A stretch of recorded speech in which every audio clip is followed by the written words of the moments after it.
নমস্কাৰ বন্ধুসকল, আপোনালোকে বাৰু বনৰীয়া কুন্দুলি বা তিতা কুন্দুলি চিনি পায়নে?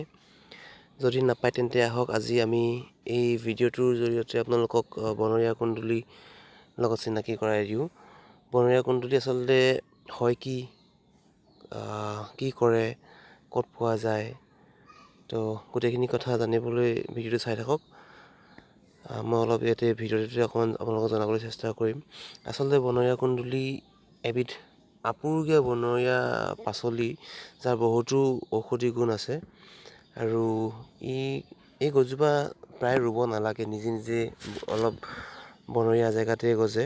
আমাৰ বাৰীৰ পিছফালে অকণমান বাঁহনিৰ ফালে বন এডোখৰ আছে, হাবি নিচিনা অলপ হৈ আছে। তাতে আজি মাৰ লগত মই যাওঁতে এইকেইটা বনৰীয়া কুন্দুলি, এনেকুৱা ধৰণৰ বনৰীয়া কুন্দুলি মই আমাৰ জেওৰাত বগাই থকা দেখিলোঁ। গছজোপা দেখি পেলাই এনেকুৱা কুন্দুলি কেইটামান মই ছিঙি লৈছোঁ। এইটো পাচলি হিচাপে খাব পাৰি, ইয়াৰ বহুত ঔষধি গুণ আছে। ইয়াৰ সোৱাদটো অকণমান তিতা, কিন্তু বহুত ভাল তিতা। যিটো তিতা যদিও মানে বেলেগ তিতাৰ নিচিনা নহয়, বহুত বঢ়িয়া তিতা আছে।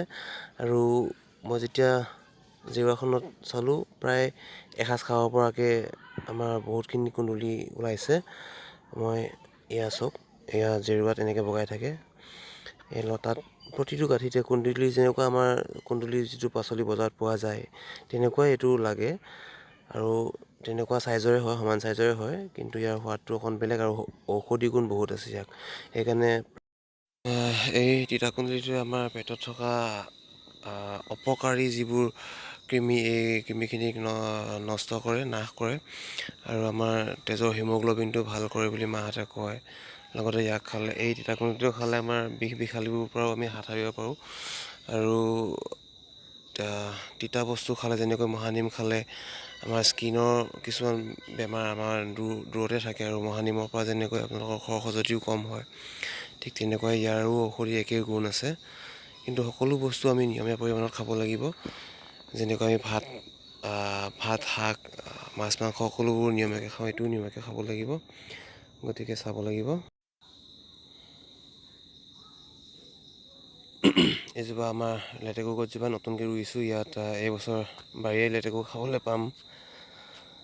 আৰু এয়া এটা পকা কুন্দুলি এটা দেখিছোঁ। পকা কুন্দুলি বিৰাট ধুনীয়া দেখিবলৈ, এইটো ৰঙা আৰু ভিতৰৰ পাৰ্টটো আমাৰ কোৱা ভাতুৰিৰ নিচিনা।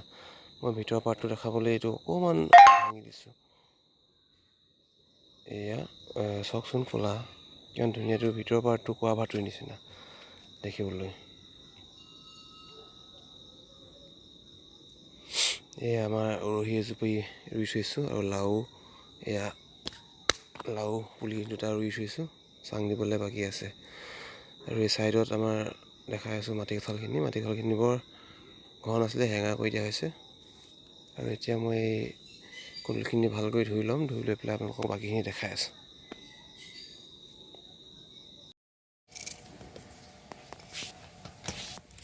এয়া দুটামান জলকীয়া আৰু আমাৰ চব্জি কটা ৰেডি হৈ গ'ল।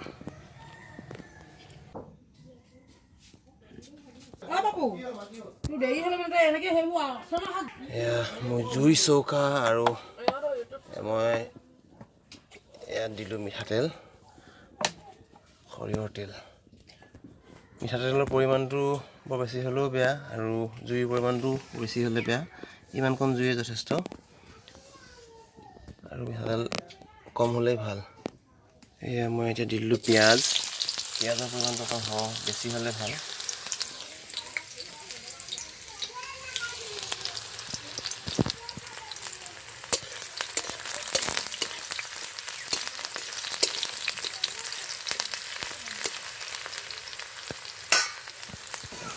পিঁয়াজখিনি প্ৰায় আধা সিজোতেই মই দি দিলোঁ হালধি। ইয়াত বেছি মছলাৰ প্ৰয়োজন নাই, সম্পূৰ্ণ প্ৰাকৃতিক খানা বনিব।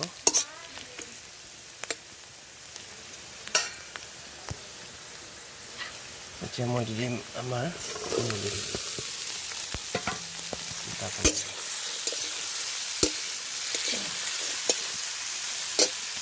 এতিয়া মই দিছোঁ এয়া নিমখ, ইমানেই, আৰু বেলেগ একো মছলা নাই। হালধি আৰু নিমখ, জলকীয়া আৰু পিঁয়াজ।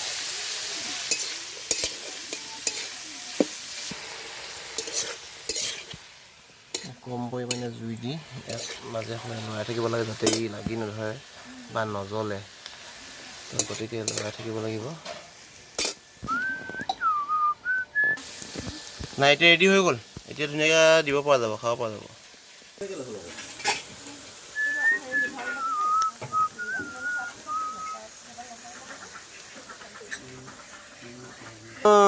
ৰাইজসকল, মোৰ বনৰীয়া কুন্দুলি ভাজি হৈ গ'ল ৰেডি ৰেচিপি। এতিয়া মই ছাৰ্ভিচ কৰিব পাৰিম, এইটো ছাৰ্ভ কৰিব পাৰিম। ভাত চবৰে ভাত বাঢ়ি দিব পাৰিবি।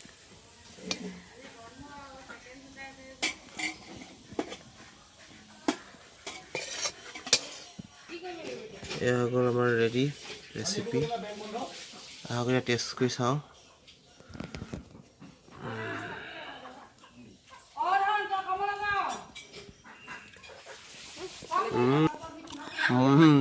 পুৰা ধুনীয়া হৈছে, মজা। আকৌ টেষ্ট কৰি কিনে মোক কওঁ কেনেকুৱা লাগিছে। ক'ত ডিলাৰ? তিনিচুকীয়া ডিলাৰ।